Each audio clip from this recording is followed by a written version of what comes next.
बिस्मिल्लाहिर्रहमानिर्रहीम। अस्सलाम वालेकुम। मैं उम्मीद करते हैं आप सब खैरियत से होंगे। मैं हूं फारिया, आप देख रहे हैं किचन फारिया यूट्यूब चैनल। आज मैं अपने किचन में बना रही हूँ बहुत ही मज़ेदार सा कढ़ाई गोश्त।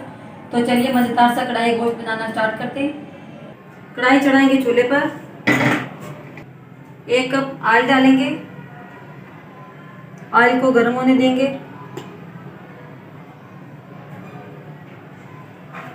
ऑयल हमारा गर्म हो चुका है, 2 कटे हुए प्याज ऐड करेंगे और अच्छी तरह से फ्राई कर लेंगे।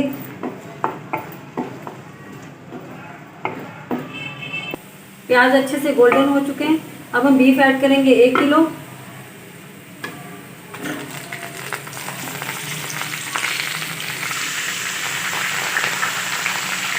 और इसे भी अच्छी तरह फ्राई कर लेंगे।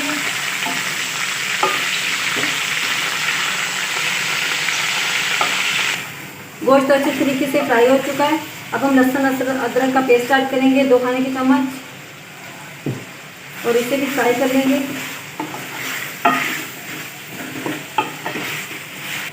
लहसुन अदरक का पेस्ट अच्छे से फ्राई हो चुका है। अब हम साबुत जीरा ऐड करेंगे आधा खाने का चम्मच, लाल मिर्च आधा खाने का चम्मच, कश्मीरी लाल मिर्च आधा खाने का चम्मच, नमक ऐड करेंगे हल्दी जायका, हल्दी पाउडर आधा खाने का चम्मच, धनिया पाउडर 1 खाने का चम्मच। सारे मसालों को अच्छी तरह से भून लेंगे।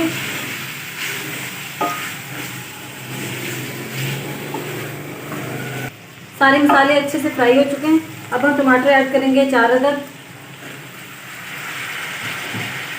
और टमाटरों को भी फ्राई कर लेंगे जब तक कि हमारे टमाटर मैश नहीं हो जाते अच्छे तरीके से। टमाटर हमारे अच्छी तरह से गल चुके हैं। अब हम पानी ऐड करेंगे 1 लीटर और लो फ्लेम पर पकने देंगे ताकि गोश्त हमारा अच्छे से गल जाए।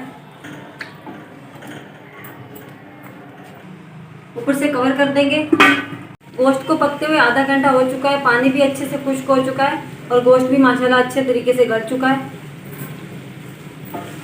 अब हम दही ऐड करेंगे 1 प्याली। दही का पानी अच्छे से खुश्क कर लेंगे।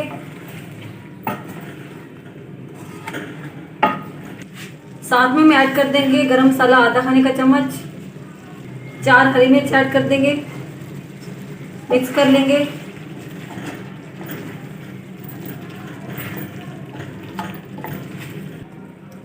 माशाल्लाह मज़ेदार सा कढ़ाई गोश्त हमारा तैयार हो चुका है। आप भी ज़रूर बनाइएगा, बहुत ही मज़े का बनता है। अब हम ऊपर से कटा हुआ धनिया ऐड करेंगे।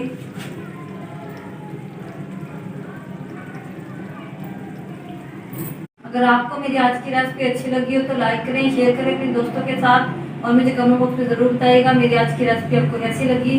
अपना बहुत सारा ख्याल रखिएगा, दुआ में याद रखिएगा। फारिया